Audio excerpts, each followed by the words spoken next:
talk about what you need to know and think about when it comes to your career and in light of what has happened with Diddy, okay?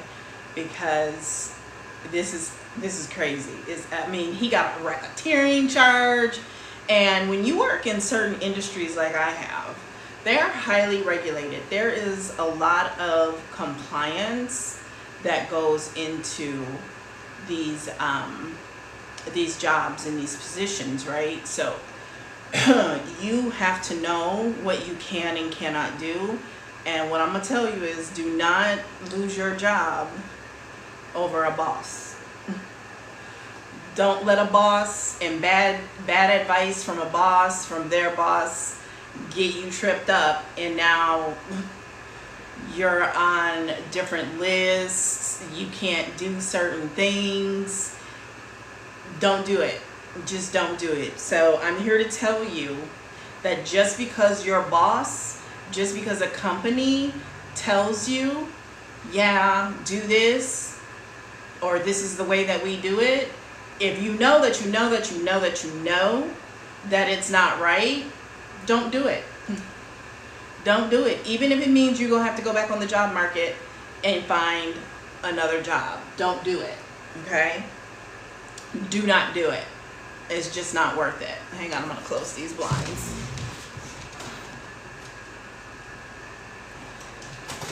Do not do it just because your boss, the company, some special training team comes in and is telling you to do it. Right? And it doesn't have to be a highly regulated industry with compliance departments and things like that, right? Because I don't think there was any regulatory or compliance department for Bad Boy and Combs Enterprises, right? Not necessarily the most highly regulated industry, but it's important for you to know that any of those employees who were involved in those activities deemed as part of racketeering, they got to answer for some things. They got to answer for some things, right?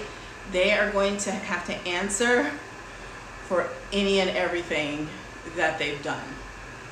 Okay? And just saying that my boss told me to do it is not going to be enough to keep you from going to jail, right? There are people who had to testify before Senate hearings and other depositions and that because the then POTUS, gave them direction and they did jail time. Okay? So no one is exempt. I mean, I know the Supreme Court said the president gets immunity, and notice that they said the president gets immunity for anything he does that is part of the constitutional duties of the role, but it didn't say everybody else gets that same immunity.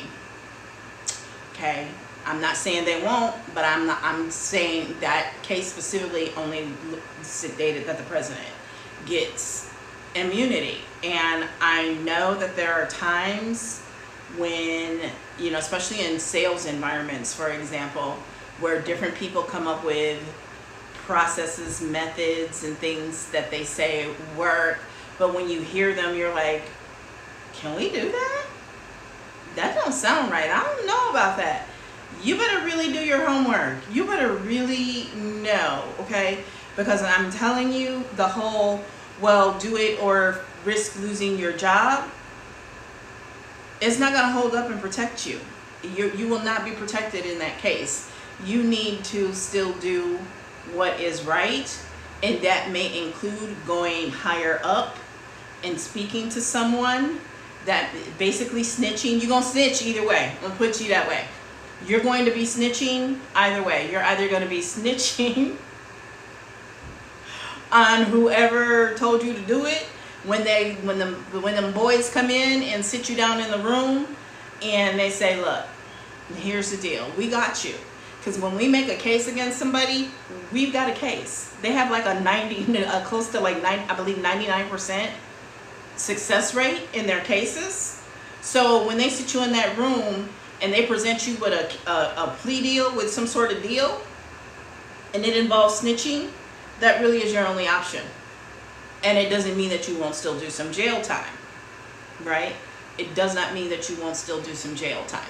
So you need to keep that in mind when your bosses come to you and are telling you to do certain things, right? Because your boy Diddy, you know, really seemed to think that he was the king and that he could just tell people what to do, and they do it.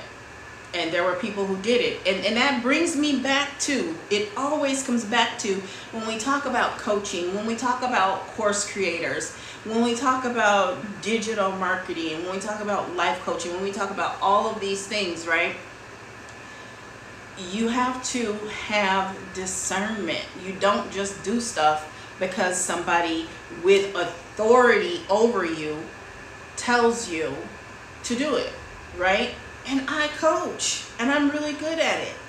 And I operate from a moral compass. I am not going to tell somebody to do something I wouldn't do, and I am not risking going to jail. I'm just not.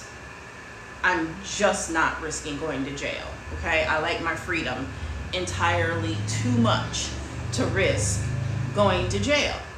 But you have to use discernment, and y'all literally will lose your mind to work with someone like Diddy, to say that you worked for someone like Diddy. You are willing to do any and everything until they come and cuff you, and then you want to cry, and then you want to play victim. And it's the same thing with the coaching industry. Y'all will do whatever a coach tells you, as long as you think it's going to get you the Bentley, it's going to get you the Birkin, it's going to get you all of these things, including different cases with the boys, the feds, right? Until it doesn't work. Everything that they promised you doesn't work. And then, you know, you want to cry and you want to blame everyone else, when you need to take accountability that you lost your marbles because you were focused on the wrong thing. You were focused on the material things, and you weren't focused on the customer. You weren't focused on the process. You weren't focused on your moral compass. You weren't focused on doing as you were brought up to do. See, because that's how these people wound up in this, okay? I did a stitch of a video just a few minutes ago where this lawyer broke down the indictment and, you know, what racketeering is, and he basically said, so the next step is they're going to call people in the room and they're going to start making deals, and people are going to have to snitch because they got their case. He said, because the difference between a federal case and a state case is, the state case is somebody can make a claim and then you got to go in and prove that you didn't do it. Whereas with the feds are going to take their time. They're going to take their time and they're going to build their case. So by the time that they charge you, by the time they get you in cuffs, they got you.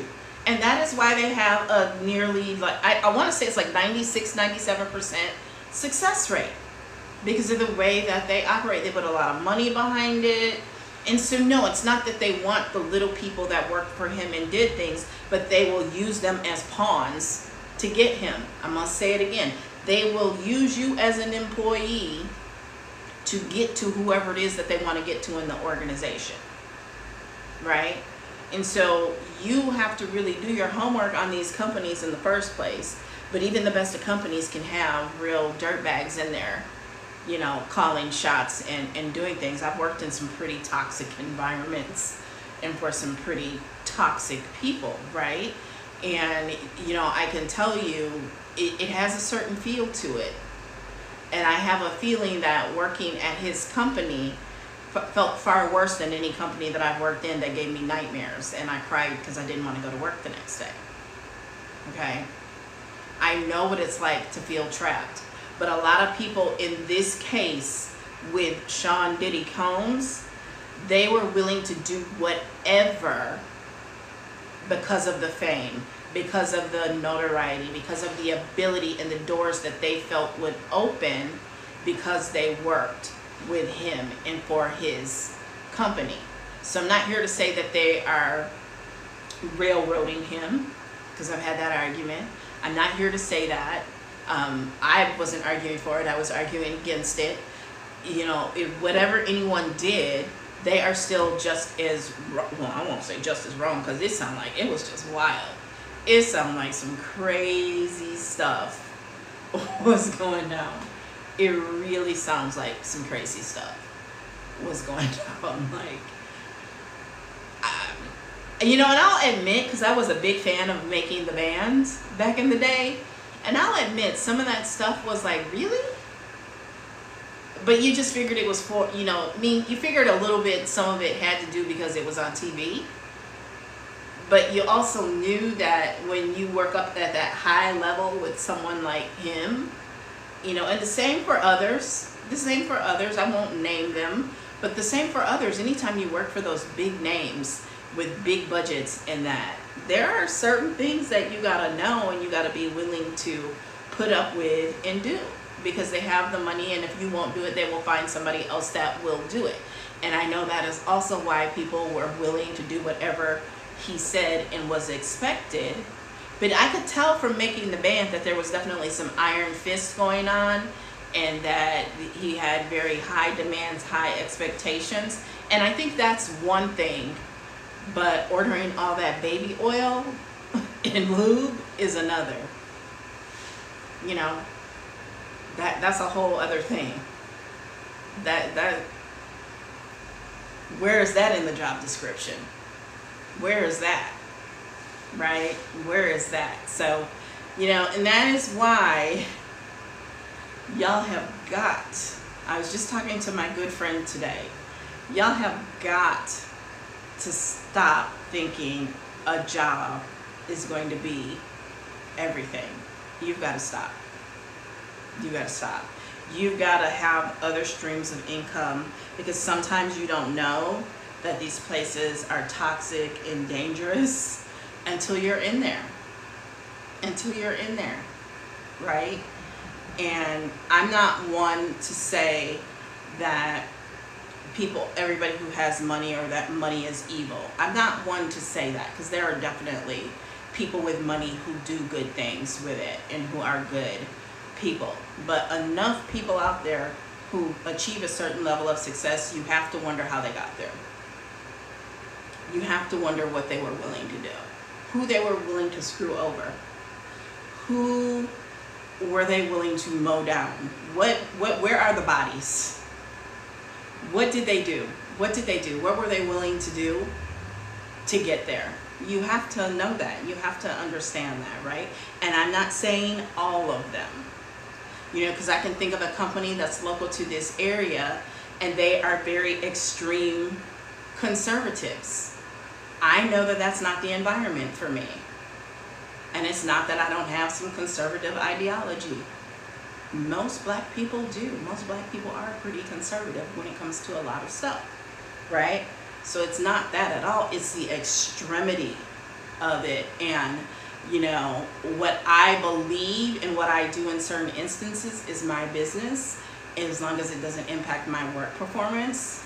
But for them to dictate, like they have very strict dress codes, like they really don't like for women to wear pants, and, you know, like, and having to wear nylons, and the dress code is very, very specific for going on 2025.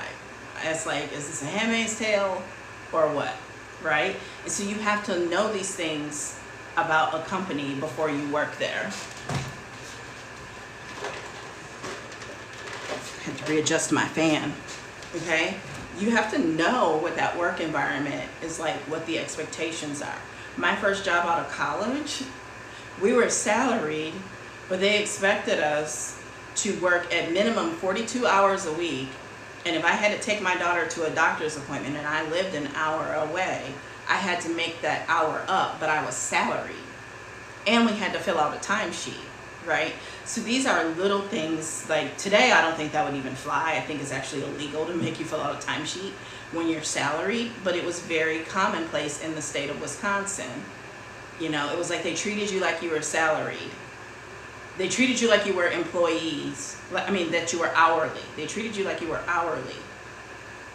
even though you were salaried. And it was like you had to earn that salary. Like they expected you to work so many hours to earn that salary, when the salary really literally means if you get it done in 35, if you get it done in 55, you still get paid the same. And from what I understand, some things are changing around that, right? Like anything under, I think, 60,000 or more, depending on the state, and then it's actually going to step up from there. That, you know, there's a minimum salary that they can offer you, and anything under that has to be hourly or salaried, non-exempt, and they pay you for your overtime, right? So I'm just speaking based on today and generally, because, you know, it could depend on who's in office, and all other things can go into play. So you have to think about that. But you also have to have streams of income outside of your place of employment. You have to, because the worst place to be is working somewhere where, like I said, you cry because you have to go to work, and you have to go to work for a certain somebody, right? That's the worst, one of the worst situations to be in, especially when, you know, like if you've got small kids at home, if you're the sole breadwinner and you got to take care of everything, you got bills to pay, and you got to go to work, and not only work somewhere for people that you just really want to throw up being around, because I've heard those stories, and then on top of that, they have you doing things that you don't want to do, you don't feel comfortable doing, okay? And you might get some leniency for that. If you're doing some things that ain't supposed to be done, you might not get leniency for that. But it still won't excuse you doing what you were supposed to do, which is either leave the situation, and or they're still going to expect that you report it. Okay? That you get it shut down somehow, to a degree, I guess. I don't think you've committed a crime if you, in some cases, you might not have. I don't know, I'm not a lawyer, I'm not even going to go there. Just if you see something, say something, I guess. But yeah, you, because I've definitely been that girl. I've definitely been like, and pick up the phone. Yeah, they're trying to have me. And yeah, now did they fire anybody or anything like that? Probably not to my recollection. But I would pick up the phone in a heartbeat, like, yeah, I'm being asked to do this, and I don't think I can. Right? Like, I'm not trying to get anybody in trouble, but I'm also not trying to put myself in the danger zone. Okay? And a lot of times there are even anonymous numbers you can call, or who is someone that you can trust, and you know they told a line, but, you know, I prefer to have things documented. To have things documented, because you just never know. You just never know. And so that is why I love to help people with DBA, because you need that. You need another stream of income, right? You need more than one stream of income. You need more than one substitute stream of passive income. You need to have multiple streams of income. My good friend and I were talking about that earlier today. You know, she's on like her 4th, I think, reassignment, where her company where she was working, and the last company she just worked at just laid off another 7,000 people, right? And so this is like the 4th time she's, you know, gotten a 3rd or 4th time in 5-7 years she's gotten a severance package, and right now she's on another contract, and she's just really not feeling it. She's just really not feeling it. But the market is tight in her industry, so she got to buckle up and smile. And, you know, there were some things she had to push back on. She had to let them know they baited and switched on her, right, with how many days she could work from home. And she was very clear and upfront, and they tried to gaslight her and say, hey, you know, you needed to state this up front. I did, and y'all told me one thing, and now that I'm here, you're telling me another.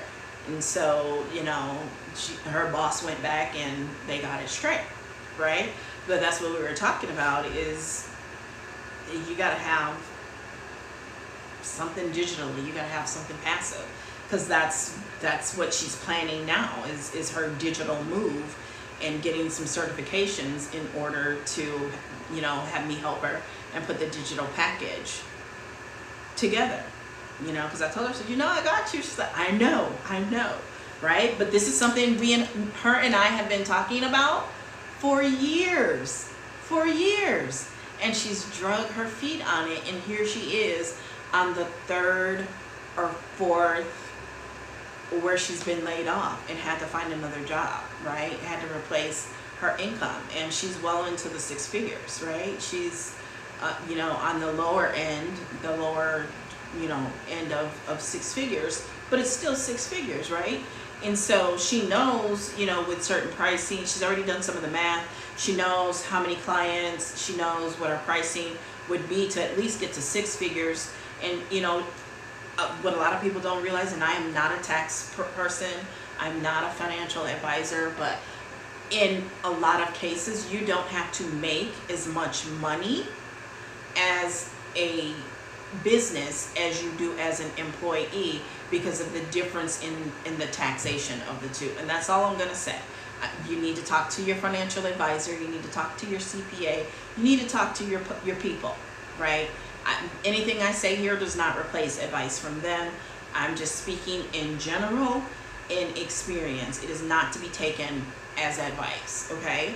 Other than to talk to your people, right? So she's already worked the numbers, and like I said, in many cases, you don't have to make dollar for dollar what you made as an employee, as a business, because you have a lot more write-offs. Basically, there's a lot more that you can write off. And again, what you can and cannot write off, you need to talk to a CPA. You need to be planning, though I've talked about this before, you need to be planning those expenses and getting the proper advice from a professional before you make those expenses. Because listening to some of these people on the internet, again, gonna have y'all in jail.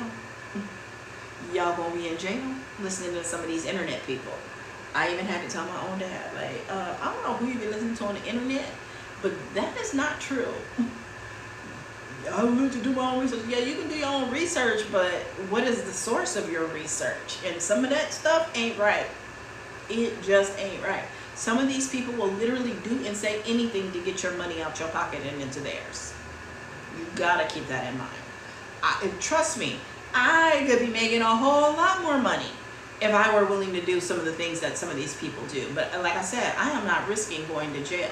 And it's not just an aversion to going to jail. I have to sleep at night. I have children that I am accountable to. I have grandchildren that I am accountable to. I have myself. I have parents. You know, my grandparents are all gone, but my grandparents, I'm still accountable to them. Okay? So going to jail and wearing orange is not an option for me.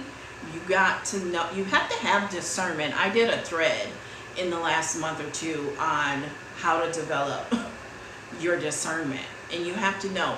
And because here's the thing, even if it is legal, it doesn't mean it's ethical. And if it goes against your ethics, you might still want to find another place of employment. If what they do does not roll with your because legal and ethical are two different things. That's like business law. I think they call it legal environment of business now, a requirement for a business admin degree back when I was a freshman, sophomore in undergrad. That one of the first things that they walk you through is there's a difference between ethical and legal. Something can be illegal and still be ethical, and vice versa. Okay? And so your discernment is like this thing where it's going to have some basis on your morals, your ethics, even what you've been taught religious wise, right? And a lot of it is just who you are. Okay? I'm a person that on the old school MBTI or whatever, you know, those tests you take, I'm old school justice. I believe in fairness. I believe in equity, doing the right thing the right way. So my compass is a lot more pointed direct north than a lot of other people's. Okay? But there are people who might have worked with me who might feel otherwise only because I can tell the difference between legal, ethical, and you just have call reluctance, and we need to work through your call reluctance, okay? So there can be some overlap. There can be some murkiness, and there are requirements of the job, and you have to do those requirements of the job, because the basic requirements of the job, there should not be any question on the legality, the morality, the ethicalness, is that a word? The ethics of those tasks, right? It's when people try to go outside of those and, oh, slide this in, slide that in, that you can have some challenges, right? And so you have to have discernment to be able to know. Number one thing I've always lived by, I'm not the most religious person, I'm very spiritual, is what does it profit a man to gain the whole world lest he lose his soul? That's always been a compass for me. I was not ever willing to do some of the things I've seen other people do in corporate America to get ahead. There's just certain things I was not going to do. Number one, I wasn't going to ever be anything but Tamira. I wasn't fake. I don't know how to be fake. I get it from my parents. If you ever met my mother or my father, but especially my mother, I've told y'all that before. I come from a family, if your breast stank, they're going to say, even my 4-year-old granddaughter will tell you, your breast stank, right? There's not a lot of sugarcoating. There's not a lot of, I come from a very direct, family, right? And my mother, I was taught at a very young age, don't lie.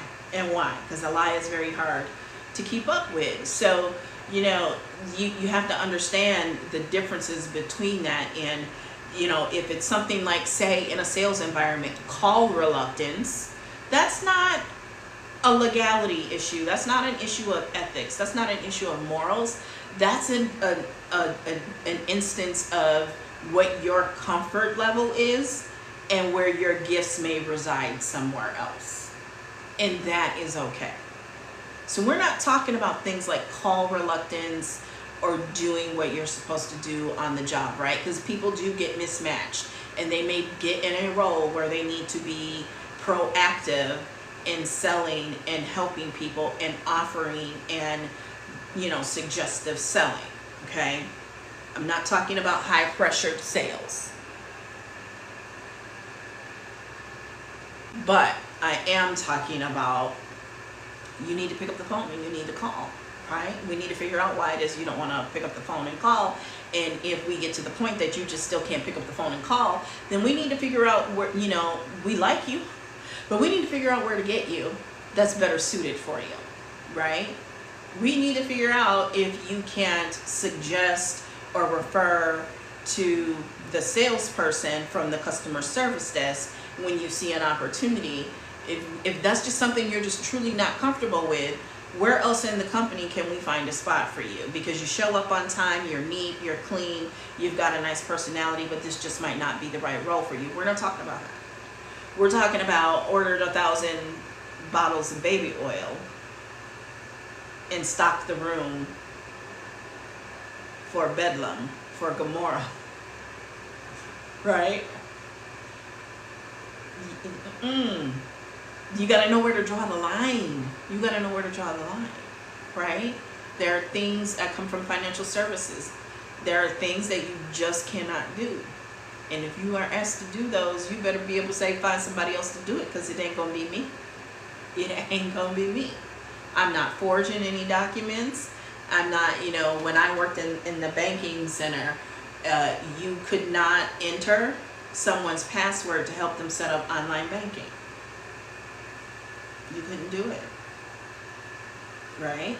And there were things that started out with the intention of being good service, like faxing in the direct deposit form for them, calling the employer and helping get that information, where at some point it became a liability because someone could come back and say that they didn't give you permission to do that, or that's not what they wanted, right?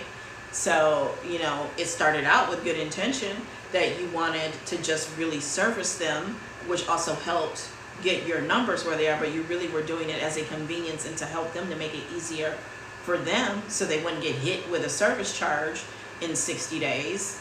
But somewhere along the line, somebody probably did something, like my one friend always says, somebody ate Tide Pods.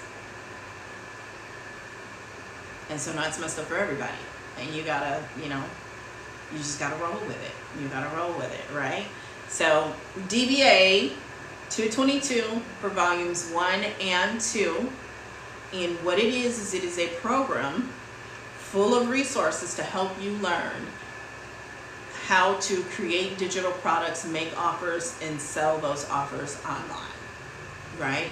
The beautiful thing about a setup like that is once you get it going, you have content. I talked to you yesterday about how one piece of content, for example, on Amazon, a review, a video review, can work for you 24/7, 365, and make sales, and you get your commission, right? You don't have to physically show up. You don't have to, after a period, you gotta say that, right? You don't have to get in the car, have gas, and put wear and tear on your car to go do it. It's something you can do from anywhere, right? So that's the beautiful thing about creating the digital streams of income. Now, I'm gonna be honest with you. When it comes to DBA, you still gotta do the work. You can't just buy a program. You just can't buy resources, and because you downloaded them on your laptop, think that you're gonna make money. It doesn't work like that. You gotta create the digital product. You gotta market the digital product. You have to show up, right? And just because you can see that there are people who've made thousands of dollars and they did it in a short period of time, you got to understand they might not have been beginners, and they might have gotten some beginners luck, but chances are they were not beginners. They were probably an overnight success 7 years in the making in a lot of cases, right? And just because they made $7,000 or whatever $1,000 in 6, 8, 12 weeks doesn't mean they're still making that now. And for you to get there, you have to do a lot of work, and for a period of time where you might not see much money coming in, if any. That is literally any business, whether it is digital, whether it is brick and mortar. Your traditional business often does not even break even for anywhere from 2 to 5 years. They're operating at a net loss. They're making revenue, money is coming in, but that does not mean that that money is not turning around and going right back out. You literally have to build it. That's why it's called building a business, because you are literally building it. It is not going to build itself. I'm going to say it again. The business, whether digital, whether brick and mortar, whether a small local business, mom and pop, corporate America, it is not going to build itself. It's just not. You've got to do the work, okay? And the work includes showing up, creating the content. You've got to do that, okay? If you don't do it, you ain't gonna make no money. You're not gonna get no customers, right? And when you get customers, guess what comes with customers? Service. You've got to service your customers. You have to take care of them. You have to keep nurturing the relationship, okay? So there's very few incomes that are just strictly passive, right? Like you can buy stocks that put out a dividend quarterly. That's passive income. You don't really have to do anything, right? But if you own real estate, for example, unless you have a management company that you are paying heftily, you got to show up when those pipes burst. You got to show up when there's different situations going on, okay? So it's mostly passive, but there are things that you got to show up for. You got to get those repairs done. You got to get stuff done. Either you do it or you pay somebody else to do it, but you still, in most cases, at the very least, are going to have to show up. Well, the way around that is to invest in some sort of real estate investment fund. And again, this is not investment advice. This is just from an overstanding of you got to show up. You got to do the work, right? Because people buy these programs, they buy these courses, and they buy them and they sit and then they want to talk about, oh, the course doesn't work. Oh, it was, you know, something that starts with an S and ends with an N, right? And it's not. You are not accountable if you didn't do the work. You got to show up, you got to do the work, okay? If you don't do it, you won't reap it. If you don't sow, you won't reap. So DBA has some incredible modules. There's volume 1 and volume 2. And I like to describe volume 1 as learning the ropes to digital marketing, right? How to become a digital marketer, right? So that's gonna, the 3 modules everyone absolutely needs to dive into is start here. Because start here are the rules so that you know what you can and can't do, because this is a done for you program that you can resell, right? How to launch, right? If you intend to sell it, because you do not have to sell it. You can simply get it and learn from it. There is plenty to learn in here. You do not have to sell it, okay? How to set up your online store. I can't tell you how many times people show up in the community with questions that are answered in the modules. And then they get mad when they are directed back to the modules. Okay, can we talk about that for a minute? Can we talk about that for a minute? Because when you buy a course, you buy a program, you don't buy that person holding your hand and doing it for you every step of the way. You don't do that. You literally, there's no way. DBA has over 10,000, 11,000 members now. There's no way to hold 10,000, 11,000 people each by the hand, one by one. I mean, come on now, we got to put on our business hats. We got to put on our adult hats, okay? It don't work like that. So when you buy the course, you got to go through the material and stop and don't expect that you're going to get your hand held every step of the way. You have to you have to be somebody who takes initiative and can learn and study on their own. If not, then you are going to have to pay somebody over and beyond what DBA costs. Let's be real about what it is and what it is not. What it is a self-study, study at your own pace. Okay? That's what it is. What it is not is a personal coaching done for you, hold my hand. And I don't care how much you raise the stake. I'm not doing it unless you pay me for it. It's the same with Pin Profits Mastery, my high ticket course. If you want over and beyond what is in the course, there is a fee for a one-on-one strategy session. There is a fee for a half-day VIP session. There is a fee for a full-day VIP session, okay? I'm not going to be on here long because I am speaking on a summit, and I don't know why I have a lot of anxiety about being late for that, because all the times were listed in PSTN. I can tell the difference between the two, but I'm just really nervous about not showing up on time, okay? The millionaire mindset, because building a business is not easy. But you know what? Being broke is not easy, so you got to choose your heart, okay? And to help you through that is the millionaire mindset. There is mindset work that you have to pick up and do every single day. But you know what? I can tell you from over 20 years in corporate America, yes, you still had to do mindset every single day. I did mindset work every single day. I listened to CDs, podcasts on the way to work. I would do daily devotional, meditate, go work out. You have to do that every single day, okay? And it's even more important in a toxic environment. However, even in the best environment, it is just a good daily practice to do every single day, okay? Building a bomb brand. I always like to highlight this module because this module alone has a value of over $1,000. I could easily sell that module alone for $2,000. I have the audience in the community that would pay $2,000 for it. And the reason why is if you go through those modules and you master what is taught in those modules, you now have a high income earning skill. That's what this is all about. Everybody's like, oh, I bought it in 60 days, I haven't made a sale. But did you learn a skill? Because if you learned any of the skills that are in here, you would have made money by now. Because you don't just make money from selling it, you make money from using the skills and applying the skills that are taught in here.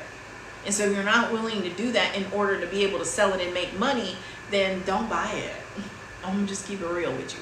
Don't buy it if you're not gonna be willing to learn the skills and apply what you learn, right? As Matt says, learn, activate, dominate. The way I learned it is learn, invest, learn, teach, right? Invest, learn, teach, or information plus application equals transformation, right? You would think that kind of stuff is common sense, but there are a lot of people who've been babied their entire life. So they think they're supposed to just be able to buy it and either somebody do everything for them. Like, think about it. Who's gonna, just because you spent $222 for you, what makes you think somebody else is supposed to build what could be an infinite amount of income for you? Where do they do that at? Right? Like, for real, because I got a bachelor's degree and multiple master's degrees. And ain't none of them schools built a career for me. I had to build that career on my own. Okay? They had a job center. They had, counselors and things to help you put yourself in a position to get hired.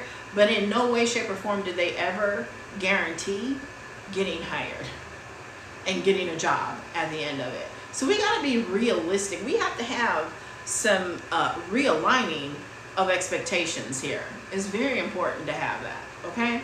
We have to have that. We cannot move forward without it, okay? So build a bomb brand, and everything from here on out is skill building. It's skill building and or opportunity, right? So build a bomb brand. That's a high income, in demand skill. Branding is a high income, in demand skill. I know several people who are really good at what they do, and they started a business around what they do. But the reason that they failed, the reason that they are having to make a decision about their business right now is because they are not good at marketing. They are not good at branding, and they've been too stubborn to actually learn it, because they're very easy to learn, in my opinion. Now, I'm biased with over 32 years of sales, marketing, and leadership experience. But they were too stubborn to learn the skills in order to make their brand a success. They built a product, okay? They offer a service, but they did not create a brand. And that's why they have to make decisions to this day. And they bought courses, but they were always, a lot of times it's not that y'all too busy. I'm gonna just keep it real. A lot of times it's not that y'all too busy. A lot of the time is that you fake being busy, you fake productivity in order to keep from doing the things that you want to do, which is another form of procrastination, which is avoidance. You are avoiding doing certain things, and you need to figure out why. We're not going to try and figure that out right here, right now, but you are avoiding something, right? It's procrastination. So you have a lot of people who are really good at what it is that they do. That is why they got in business. They love what they do, but they don't love marketing. They don't love branding. And that is why this is a high income, high in demand skill, because there are a lot of people who need branding and marketing help, because they're really good at what they do, not marketing or branding. The problem is some of them don't want to pay somebody else to do it. They just think a magic fairy is going to do it for them, and they're not. And that's not going to happen. It ain't going to happen. And I ain't going to do it for free, and I ain't doing it for $500 a month. So if you can't afford it, then you need to buy DBA and learn how to do it until you can create the income to pay somebody else to do it. Because that is what building a business is. There are people who do not take an income from their business for 5-7 years. And when it comes to not just digital marketing and online businesses, a lot of smaller businesses today expect to, whatever they make in a month, be able to use that to live out of. And that is not always the case, which is why you need to have multiple streams of income. Woo! That was a mouthful. That was a mouthful. Okay? So that is why learning this stuff, it is not guaranteed to be high income, but there's definitely a lot of demand for it, and there's definitely people making a lot of money doing it. You have to use the skills that are in here. Even if you can create a significant income just offering DBA with the master resale rights. You can make significant income doing that. But not just because you bought the course and you go live and say, hey, I have a course, and buy it. You have to know how to market it, how to position it, how to identify who the ideal client is, right? Who is your ideal target? Who is your niche? All of that is in DBA Volume 1 and Volume 2. It's there. But it's not going to happen on its own without you doing what it is you're supposed to do. It's just not, okay? So let's get back to these modules because I gotta go soon. There is a whole module on digital marketing, and it's titled Learning the Skill, right? It's really a content marketing module because everything in there is about content. There's at least 4 modules on content. There's the digital marketing, there's the content vault, there is content that converts, and behind the scenes of content. There's at least 4 modules in here. And the same girl, she's a Hamilton, who created the Build a Bomb brand module, who, by the way, retired from taking clients in her branding agency where she would make $10,000 to $15,000 per client. That's why I'm telling you, branding is a high income, in demand skill. I have sold $12,000, $15,000 packages myself. Okay, there are friends of mine who paid. I know somebody offered me one, and I'm like, do you know who you're talking to? For $8,000. Like, why would I pay you $8,000 for what I already do for myself, and I do it better, right? So there is it guaranteed? No, because you're gonna have to not just rely on content when you build a branding agency. You can't just rely on content, right? Woo, y'all gotta go back to my YouTube channel. There is a wealth of information on my YouTube channel, because on my YouTube channel there's a video from this summer where I talk about not only your income producing activities, but the fact that content is passive marketing. To get your business off of the ground, it's going to take a certain amount of active marketing. And no, I don't just mean attending Chamber of Commerce meetings. Like, you have to fill your calendar like I learned to do it early on in my sales career, right? When you work in insurance sales, car sales, real estate sales, different sales environments, you have to do so much outbound calling in order to be able to set up appointments, to do discovery and make a presentation. And it's all a numbers game. And building a business, I'm sorry, but you got to do that. And if you're not willing to do that, you probably shouldn't start a business. And I needed to have always been more clear about that in my marketing. But yeah, you still need to, because and there was a time when content was a lot more predictable, and I will always still do content because content will close a lot of people too, right? There's a whole, you can get them in your funnel online through your content, get them on your email list can close them, content can close them, you can close them in Messenger, you can close them on the phone. Whichever way it takes is what I'm willing to do. And a lot of people want to sit and wait for the content, and they don't even put out good content. They put out content sporadically. I mean, not even inconsistently, completely sporadically.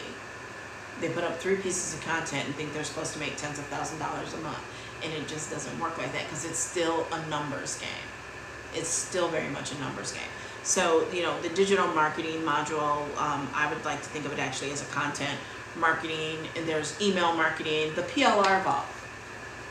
That vault is filled with over 100 digital products. You get the Canva link where you can go right into Canva and make a copy, and often you get a direct link where you can brand it and customize it as your own. So digital planners, journals, ebooks, all in there that you can customize and sell as your own. You have the rights to them. That's why it's called the PLR vault, because it stands for private label rights, okay? Like I mentioned, the content vault. The content vault has about 50,000 pieces of content ready for you to customize and use as your own, right? You gotta do some work. You have to do some work. You have to do some work. You know,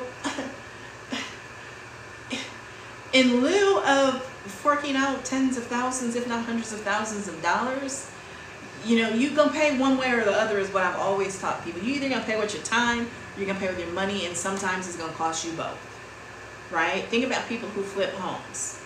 They buy the home usually for cheaper than they would normally be able to get it, but then they gotta come out of their pocket and invest in materials, right? Maybe labor, and if they don't buy the labor and contractor, they have to spend their own time doing it, okay?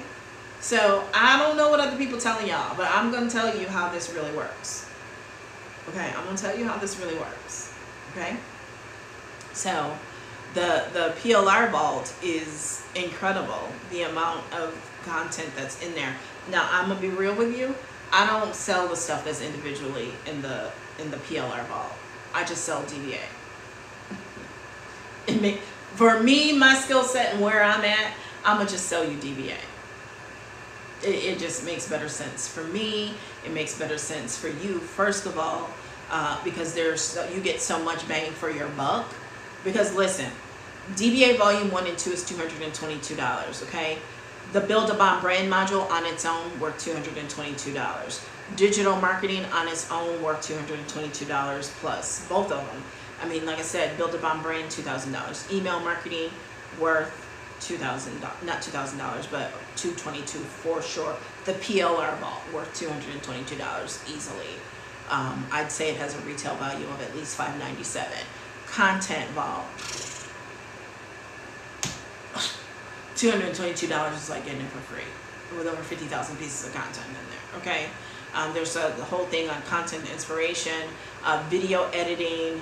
You know, I was on a live and someone, or maybe it was in a thread, somebody said they edit videos for $100 an hour. High income, in demand skills. High income, in demand skills. I've charged as much as $250 for a 30-second video. And that's creation. No video script. Some captions, 4 or 5 sentences that pop up timed on a screen, $250. Okay? Automations, how to set up automations, Canva editing, learning TikTok. This TikTok module helped me grow my TikTok. I went from like 2,200 followers to I think I'm now at like close to 3,500. Okay. IG. Now we move into some more advanced business things, right? Budgeting. Because a lot of people, they think they're supposed to just take the money that they're making and whatever with it, right? Business formation. Do you have to start as an LLC? No, but if you want to move into an LLC, and keep in mind both this and the credit module do not replace you actually talking to a professional. I'm gonna just keep it real with you. It does same with the stock module, taxes, insurance, and all that. You still need to talk to a professional, and because the thing is, especially when it comes to financial stuff, there's information, and that's what this is. This is information. But the information needs to be applied to your unique circumstance, your personalized situation. And if you don't take that into account, you might be getting bad advice. I'm just keep it real. Information is not advice. It is information, okay? There is a beauty business in a box. And I have built several multi-six-figure beauty businesses online, and I can tell you what's in this beauty business, and they just added some stuff to it. It's legit. It's legit. A lot of it is exactly what I did. It's like I could have written it myself. Okay. There's an Airbnb module, affiliate marketing. They do some workouts together. There's Q&A and replays and some other languages. And then when you go into volume 2, because volume 1 is the skill set, the skills. And then you start moving into some business concepts, right? And then in volume 2, you're moving, I call volume 1 making bricks without straw, because it's literally how you don't need a lot of inventory, you don't need physical products, you don't need a warehouse, a location, or anything to start making money. You can literally make bricks without straw, okay? And then volume 2 is, now that you're making some money, here's how to keep the money, here's how to multiply the money, how to make the money work for you. But again, it is information. You still need to get your team in place and make decisions for your business with the help of professionals. Your team being legal, your team being CPA, bookkeeper, your team being, your CPA can be your tax professional, but you need a team, right? You need to figure that out, right? Or do a lot of research and study and things on your own and know. So just say that, okay? So there's platforms like YouTube, Pinterest, and LinkedIn. These are not, I won't say they're not beginner-friendly platforms, but these are not where you want to practice. These are what I would call professional platforms. These are platforms where you really want to kind of know what you're doing and you've leveled up, and that's where you go to do business once you've kind of hit a certain level of maturation and skill set and it's refined. Then LinkedIn, YouTube, and Pinterest, because 2 of them are search engines, and then LinkedIn is literally where professionals hang out and flex, okay? So keep that in mind. Shopify, printable drop shipping, taxes and finances, life insurance, content that converts, back end of content creation, stocks for beginners, how to sell digital products, Pinterest, Faceless, UGC for beginners, user generated content, become a travel agent, men in marketing, master manifesting, TikTok shop, Turo business, I already mentioned YouTube, Amazon KDP, how to become a virtual assistant, homeschooling and daycare, Facebook monetization, start your own virtual call center, passive income with AI, and wholesaling real estate. And there's more to come, including a volume 3, okay? So volume 2 is, like I said, what to do with the money, how to make the money work for you, how to not make the money and then go broke, because that's what a lot of people do in real life, like real talk. It just is what it is, okay?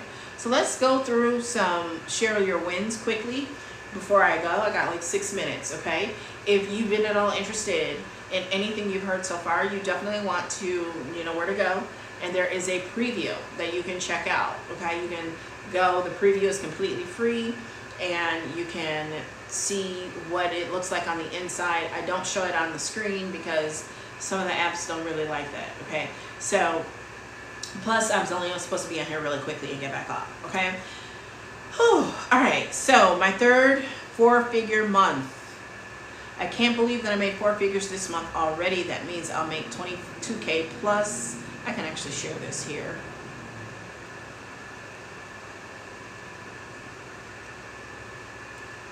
I can't believe I've made 4 figures this month already. That means I will make 2,000 plus this month with my hard work and dedication. Notice they said hard work and dedication.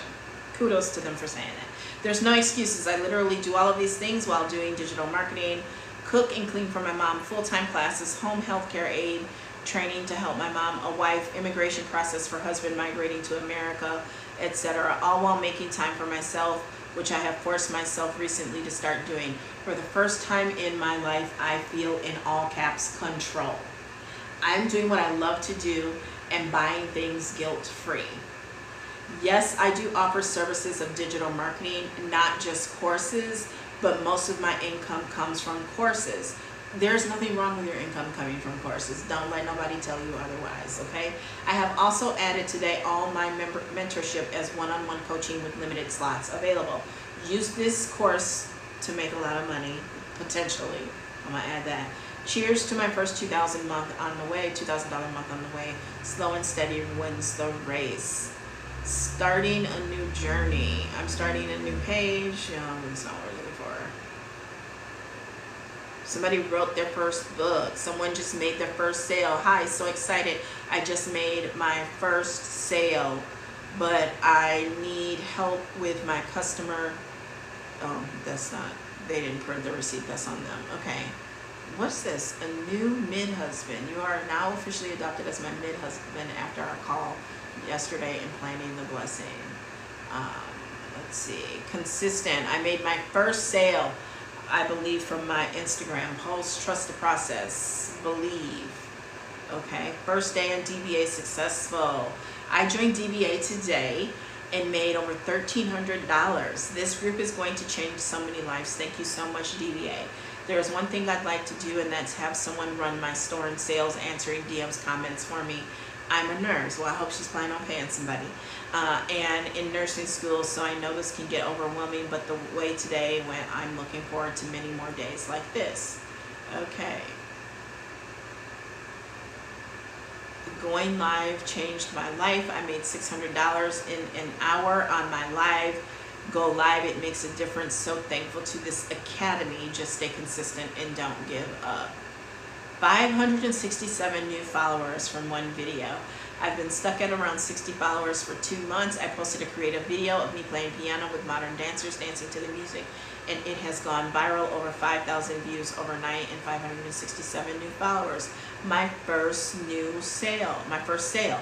I've got some very exciting news to share with you all. I woke up today to my very first sale. I know it might not be much to some, but a win is a win to me, and that first sale feeling is unmatched, no matter the amount, okay? And then you can see it looks like foreign currency, Canadian, on Beacons, $17. Holla, holla. Okay, so people are winning. Somebody just hit $4,000 in digital marketing. I just started on June 3rd, learned so many skills from multiple courses. Now I'm helping others. Anyone who needs help with various things, whether it's sales, branding, whatever, my DMs are open. Let's eat and win together, okay? I love when people have good intentions like that, but at some point, it becomes about your time. It becomes about your time. And you should be, there's no battle on free, right? My DM's open, but you really want some help, you can pay. Okay, my first sale today. My friends and family, I'm so happy today. I made my first sale. Yay, I can smell to be, okay, someone from another country. I can smell to be a millionaire. That's so cute. They made their first sale of $158. It was when DBA was on sale, okay? So exciting. Celebrate with me. I made my first sale and it feels amazing. I love sharing those more than, you know, somebody hit $20,000, hit $25,000. Don't get me wrong, I'm excited, especially like my guy, Rich James. He is such an awesome person, for him to see him have the success that he's having. But I love sharing when regular, everyday people are getting their first sale. Because, you know, there's a reason why restaurants put that first dollar on the wall. There's a reason why, okay?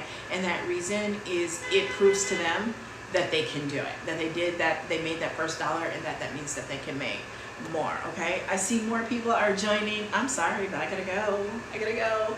Because from this very spot, I'm about to be teaching a powerful group of female entrepreneurs and also men on how to generate leads online, what exactly their lead magnet is that they should be creating in order to generate leads, and how to do it strategically so that their leads actually convert, okay? Because people create lead magnets that don't convert, and then, you know, getting them to convert to the lead magnet and getting them to convert to a customer is a completely different thing, okay?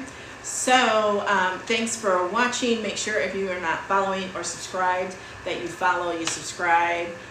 If you heard anything here that you enjoyed that made the light bulb go off, please comment that. I love to read those. It keeps me going, and I love to share them as well. If you have any questions, drop those below also. And for that preview, you know exactly where to go and get that preview of DBA completely for free, okay? But I have to go. I will holla at y'all later. Bye.